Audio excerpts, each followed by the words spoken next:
Hey guys, welcome back. We're finally finishing the video series that we did in July on tooling the horse head. And in this video, we're going to go ahead and show you how to finish it this way. This is what we call our honey finish, which is basically a light oil, and it's antiqued as well as a black background, which is a pretty popular type of background dye job. So if you're interested in learning how to dye black background on any floral pattern, then this video is going to be of some help to you, we hope. Like I said, this is from our July tooling series where we tooled this step by step. I think it was 3 videos long, and there's a link down in the description if you would like to go back, get your free pattern to tool this pattern along with us and learn how we do the figure carving as far as the horse head. But in this video, we're going to get started and we're going to go ahead and dye the background black and kind of show you how I do that. We have done videos in the past on both antiquing as well as dyeing the background or doing a two-tone job, but on this we're going to show you how to do this with a figure in there as well. It's not that much different, but if you haven't seen that other video, we'll put links down there for that too. But this one will go over pretty much the same stuff, but just on this particular pattern. So let's get started. We're going to go ahead and do some dye work on him and mix up some black dye.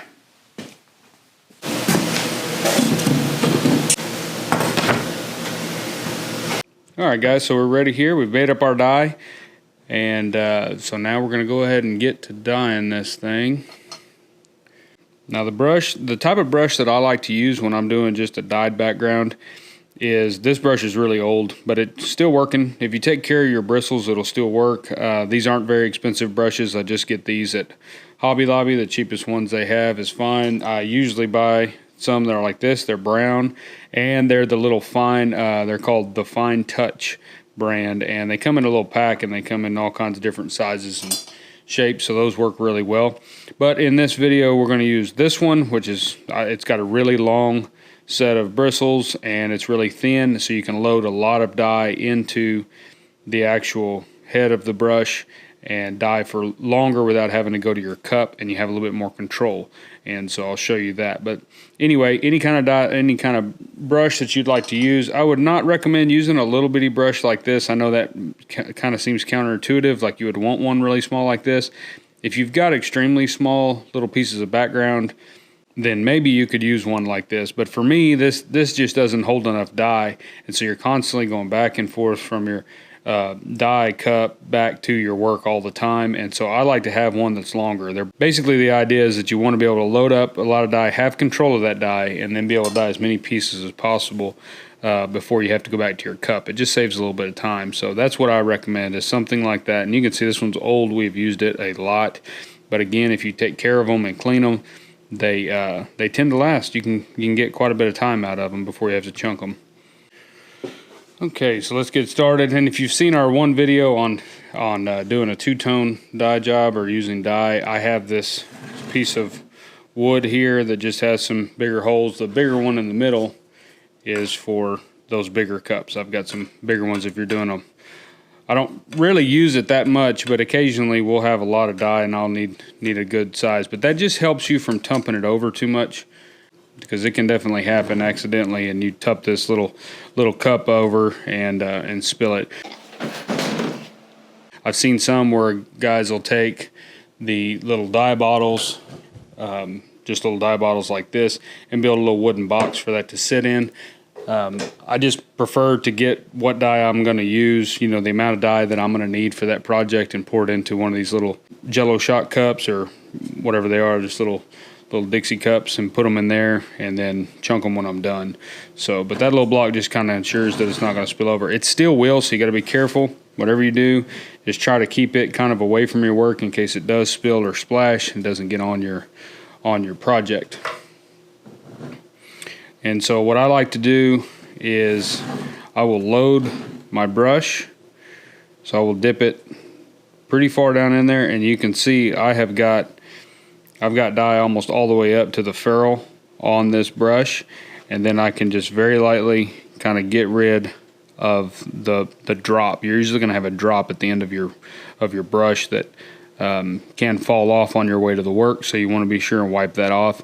But don't scrape all the dye out of your brush, because that's the whole point of using a longer brush, is so that you have dye inside the bristles. And so you'll work this dye here all the way out, kind of like an ink pen. And so once I've got my brush loaded, then I can come in here and begin to dye. Now when you're dyeing, especially working with dyes in doing like a dyed background or even a two-tone, you're going to do some background dyeing first. Is what I like to do is load your brush with your dye, pick your background piece and kind of touch it right there in the middle of that background piece. And when you do, it'll run, and it'll run towards the edges. If you've done a good job of beveling, it kind of holds it in there. And so you don't have to worry about it running up on a leaf or a petal or something like that. Now when you get in here into these little areas, you've got to be kind of careful. But the thing that you don't want to do is load your brush and then come right up against a petal or a leaf or anything like that, because it will run up on top of there. So you always want to start in the middle of the background piece and let it run. And you can see how fast that little background, I mean, it almost dyed the entire piece of background with just one or two little touches. So you're not painting with your brush. You don't stroke your brush inside the background. I mean, you can if you just need to get a little bit of dye to cover, but what you want to do is touch in the middle and let it run.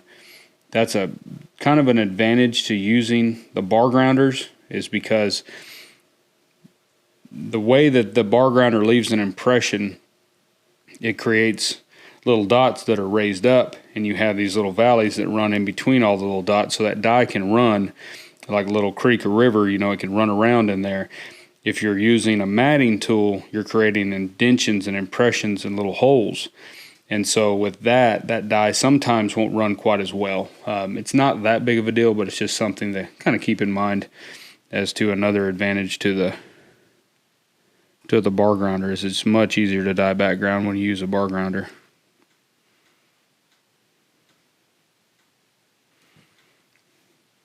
And so when you get to a little bitty thin, small piece of background, try to use up what's left in your brush, because that's kind of wide. If we had loaded our brush and then came to this little one, it's going to run onto this petal or vine piece.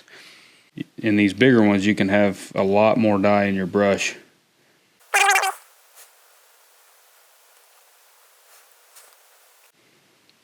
And like I said, just be sure that you're kind of starting in the middle and working your way out.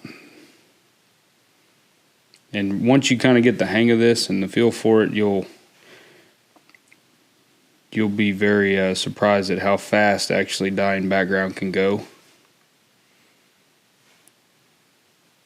And remember that we're going to antique this. If you're not antiquing, then you might want to be a little more careful. Make sure that it's dyed all the way to the edge of each background piece. I try to do that just anyway on whatever we're working on. But if you're scared about getting it running up on something and you're pretty close, but there's a little gap in between the background and say the leaf or a petal or a piece of vine, don't get too concerned with that, because you're going to antique it and the antique will fill that void in between there.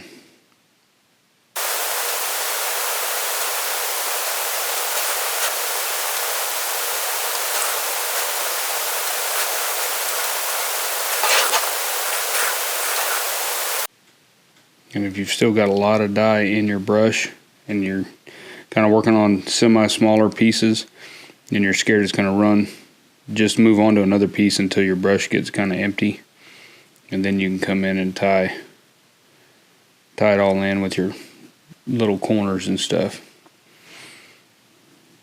The trick is to keep that brush away from those edges when you're working with dye until you're confident that it's not going to run up if it accidentally touches the edge.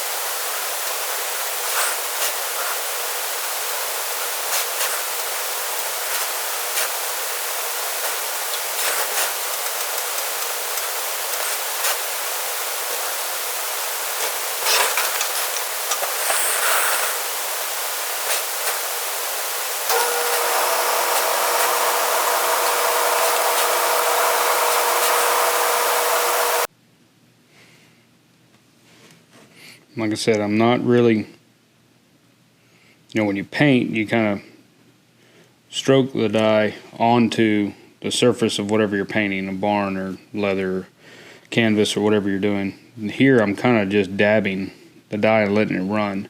And then once I get into a tight spot, I will kind of do a paint stroke to get it where I want it. But I'm kind of touch and go, because dye is very liquid, and it's very thin consistency, and so it will run. Leather's porous, and so it will run where you need it. So just let the dye kind of do its thing, and be mindful of the amount of dye that you have in your brush when it comes to the size of the background that you're trying to dye.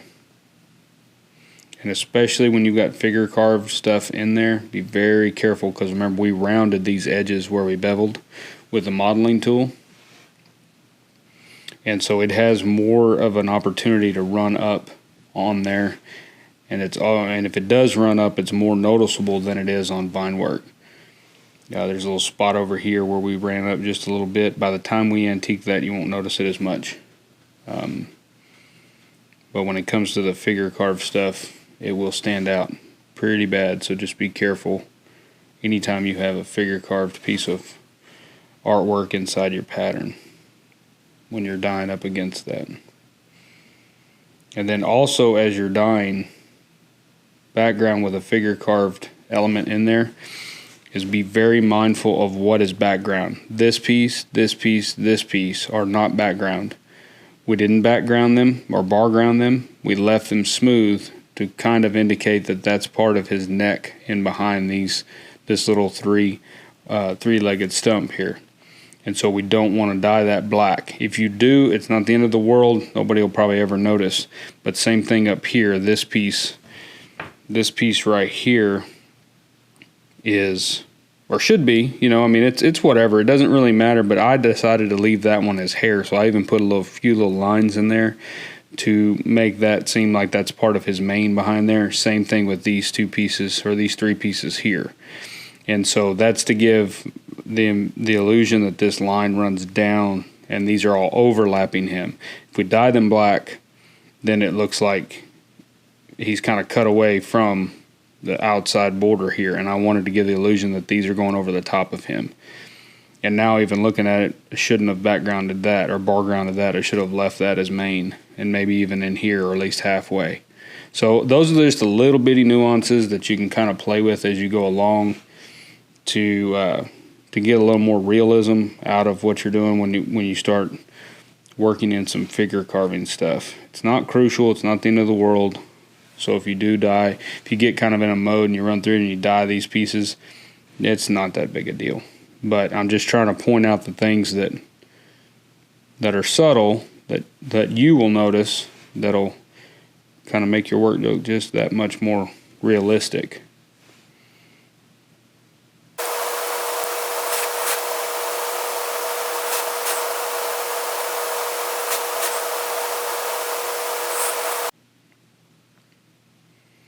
Okay, and so I think we're at the end, and you can see how fast that went. If you've got the right brush, something long and thin like that, where you can get a lot of dye loaded in here, and you can definitely get a lot of dye in a brush like this, as big as that brush head is on there, but it's so fat. The tip is nice and small and pointed, so you could probably make this work in a pinch if you needed to. But when you get on really small pieces, you're going to be really careful, because you've got a boatload of dye up here at the ferrule.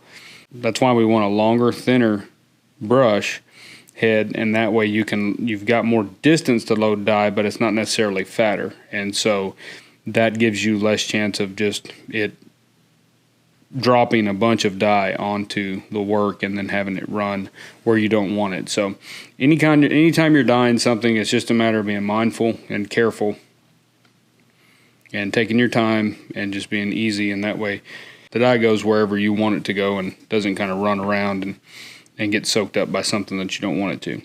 But that's the dyed background. Now we'll go ahead and we're going to clean our brush, and I just have, as you've probably seen if you've watched our other dye video, I just have this little bowl here, and I just keep water in it and just kind of get the dye out. Dye cleans off brushes very easily. And so you can just take that and just wipe away any of the water. Something else that I like to do is to just kind of take my bristles and just kind of, while they're kind of wet, and just shape them back to where they're supposed to be, and then put that in your can sticking up. I use a can like this. It's just a tin can, and I just keep all my brushes in there pointing up. Now in this cup there is a bunch of old brushes in here, and a lot of them are nasty, but we just use them for different applications when they're not that. These are all pretty much burned up, and so we just kind of use them here and there as we need them, but they'll probably get thrown away. But if you'll keep your brushes straight up and just kind of reshape your bristles when you put them up, it takes 5 seconds, and your brushes will last you a lot longer. Not that they're expensive, but and I don't really recommend buying very expensive brushes when it comes to dyeing. Maybe for painting, if you're doing a lot of ornate paint work and stuff on leather, that's probably more important. But when it comes to dye work, I don't know, I just don't see the point in spending a lot of good money on expensive brushes when you're working with dye on leather. So keep it cheap, keep it easy, and you can always replace them. And then this dye, this extra dye that we have, I'm just going to leave this here because I've got some other projects this afternoon that I'm going to use, so we'll just leave it there. But now we'll go ahead and put some oil on this and let it set and get the color that we want, and then we'll antique it, and that's pretty much it. Like, this is going to be just a dyed black background finish on this, and so we'll go ahead and move forward. Okay, so we're here at the oiling bench, and we're going to go ahead and put a little bit of oil on there. I'm going to do a very light oil. Not gonna put a lot of oil on this. It's just my personal opinion. Usually whenever we do a black background, I usually go fairly light. I don't like, if you go too dark, it looks very, I've seen a lot of stuff, and I've done a lot of stuff where I've done a black background and dark oil, and it looks good, but I want a lot of contrast so that horse kind of stands out a bunch. And so in order to do that, I don't want to bring the base color up too close to the black. Now it's black, so it's dominating, so it's not going to be, we're not going to get it to where you can't see the black at all. If it was brown, you can definitely darken the leather so much that you can't even tell it's a brown background. And so, but with black, we don't really have to worry about it, but I still want to keep this fairly light. So I'm going to do a honey finish on this. This is just what I call honey color finish, now, which means that we're going to put very little oil on this and then let that float out. The trick with that is you've got to really get your oil pad and then get just a little bit of oil on there, not much. And again, we're using just regular neat's foot oil, and that's what my oil of choice. And then you want to rub as much of that off as possible, and then that way you're almost dry on here. And then we'll start in the middle, circular motions. We're not going to stay in one spot very long. We're just trying to get just a little dusting, if you will, of oil onto this thing as evenly as we can. It's very hard on a honey finish, a honey colored finish, to get it even, but if you go light enough, it'll pretty well float out. So that's what we're going to do. And you can also, if you're doing black background, you can also oil this before you dye it. And because I use a pro oil dye, so, and I assume the alcohol dye would be the same. But if you put a little bit of oil on here, that dye will run a little bit better and a little more evenly.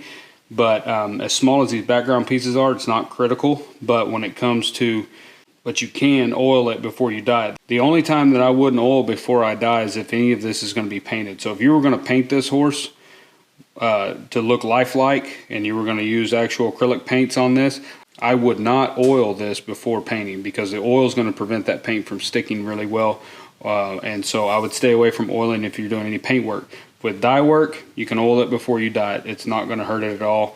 The dye is going to actually, that oil will help that dye penetrate and migrate through the leather much easier. So, and especially if you're going to dye this whole thing, if you were just going to do a medium brown dye over the whole thing, not a background, just dye it really dark, then I would put a little bit of oil on it first and then dye it, because it's going to dye much easier, much more evenly, because it's got some lubrication in there with that oil, and that'll help that dye to migrate through the fibers of that leather, and you'll find a lot less splotchiness in your brown dye especially. So, but we'll let this sit, let this soak in, and come back and we'll seal it, and then we'll antique it.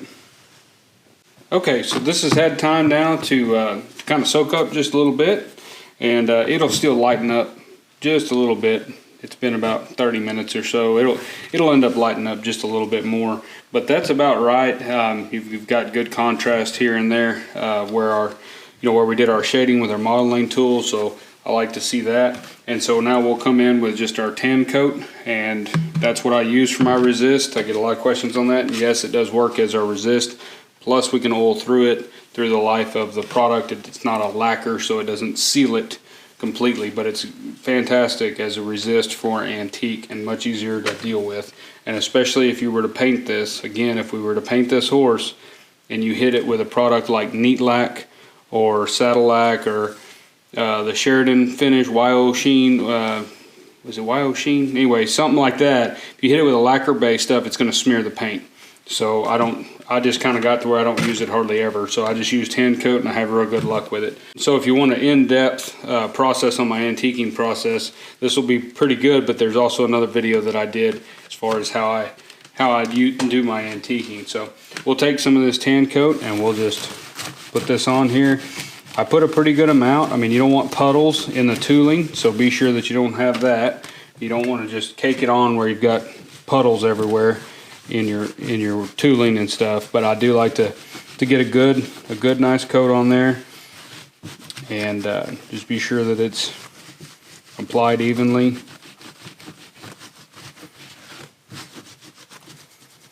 And that'll be good. And so we'll put that on there.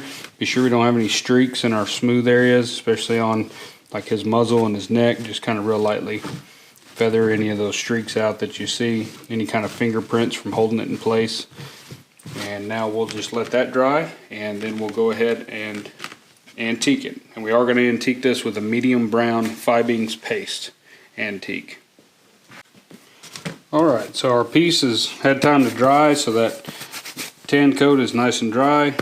And so now we'll antique it. And like I said, I'm using the medium brown Fiebings antique paste. Now these come in smaller containers. They come in a little 4 ounce, I think, or 6 ounce little jar. And so if you want to try different colors, that's fine. Now I guess theoretically, whatever your background color is, that's the antique that you should use. I find with black you can use any color antique that you want to use, and you know, rules, they don't really apply when it comes to antiquing. You can kind of do what you want. I find that I like the way the dark brown looks on everything, so that's the color that I use pretty much on everything. So we'll get a little bit out here, and I only like to take out what I think I'm going to use so that I don't waste it, and then whatever we have we'll put back in the jar. And so what we'll do is we'll take a little sheepskin, and I like to put my antique on just a little piece of cardboard is all this is, and that way when it gets real nasty you can just throw it away and get a new one, and keeps your table somewhat clean. Antique table is going to get nasty anyway. And so get some antique and just start working it into the piece that you're working on. And you want to get this on pretty heavy, because we want to be sure and get down into all the cracks, all the crevices and the cuts, decorative cuts, the background. We want to be sure and have all those voids filled. All of our undercuts, want to be sure and just really work that in. Circular motion all around, different directions, and get it in there so that it covers really well. Now on this piece, I'm going to do something. If you watch my other antiquing video on my antiquing process, I usually wipe it off fairly quickly. I usually don't leave it on very long. A lot of guys will leave it on. I mean, you can technically leave it on. If you forget and leave it on overnight, you don't have to freak out. You can still get it off. You're going to have to work, but it'll come off. But the longer you leave it, the darker and the more contrast you get out of it. And so here lately I've been experimenting with leaving it on longer, and just to get some different look as far as just maybe a little bit more contrast and whatnot. And so on this piece, we're going to let this sit for a good little while. We'll see how long I start getting a little anxious and want to get it done and get it wiped off and cleaned up. So, and then I'll usually take extra antique and just kind of, if I can get some out of there, I'll put it back. And be sure and put our lid on because it will dry. And so now that's antiqued, and we're going to let that set, and we're going to kind of let that set up for a little bit, and then we'll come back and we'll buff that out. And so right now it looks pretty horrible, but that's part of antique, so don't trip out. Just let it sit and let it do its thing, and we'll come back and buff this out. Alright, so it's been about 10, 15, 20 minutes, something like that. And you can see how this antique has kind of started to dry on there. And like I said, you can definitely go longer if you want to let it set longer than that. And if you forget about something and it does set overnight, you can still salvage it. The antique is not really a die, so it's not going to ruin it. Usually, in my experience, it hasn't. You can still get it off. You just have to work it a little bit harder, and sometimes a little bit of tan coat will help to pick up more of it that has been dried completely. But this is probably a pretty good point here where it's starting to look really dry. There's still some wet spots, so you could wait till all the wet spots are kind of dry before you buff this out. But we're going to go ahead and buff it out now. And so what we're going to do is we're going to just get a clean sheepskin pad and just begin to buff that stuff out. You want to try not to get too aggressive with it down in the background and the cracks and stuff, because we want to leave that if at all possible, but we do want to clean it up and get the bulk of the excess off of here.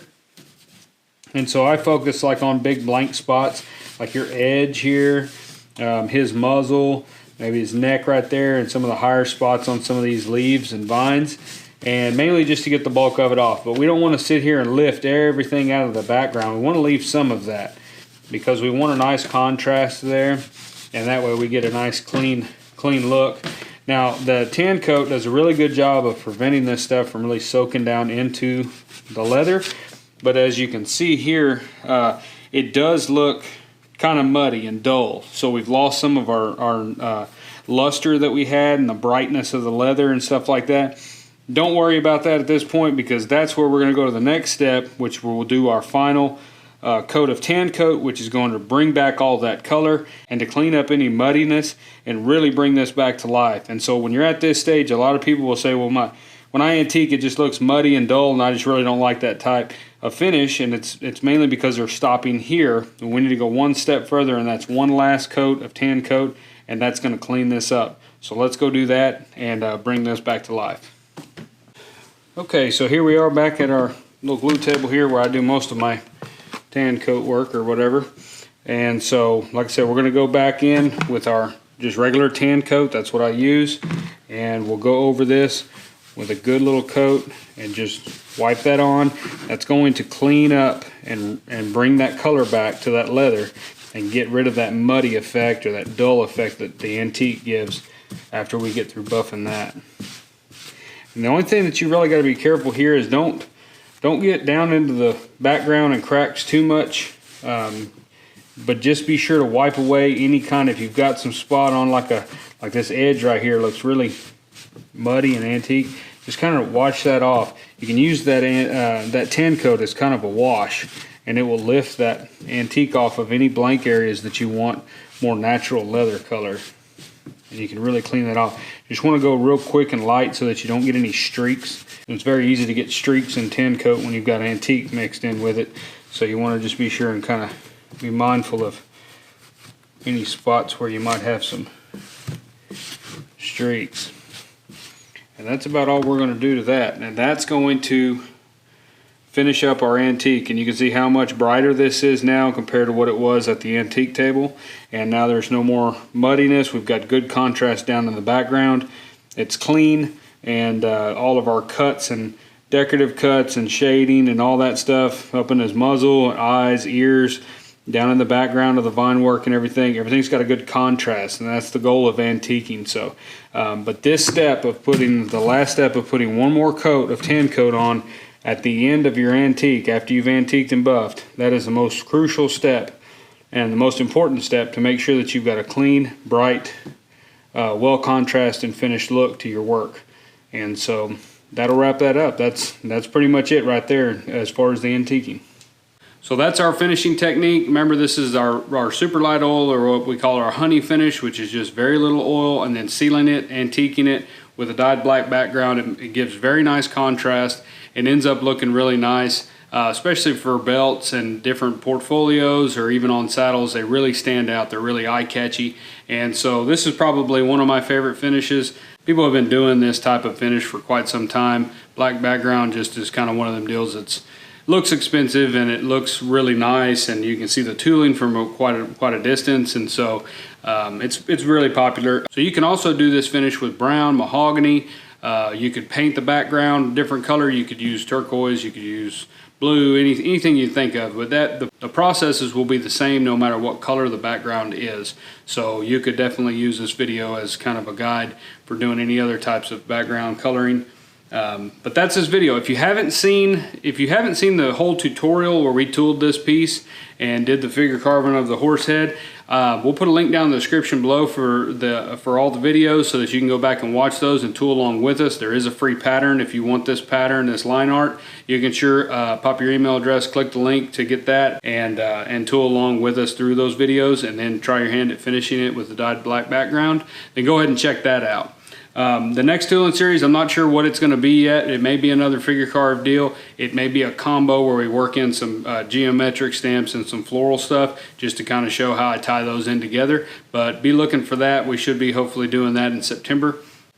If you have any other questions on antiquing or anything, like I said, we've done another video in the past on my antiquing process. We'll put a link down below for that, as we mentioned before, so be sure and check that out. So if you like this video, please give us a thumbs up and be sure to subscribe while you're here. And if you haven't already, be sure and sign up for our Leathercraft newsletter, and you can find a form for that to go ahead and pop your email address in there and get signed up for that on our website as well at dgsaddlery.com. So thank y'all very much, and we'll see you in the next video.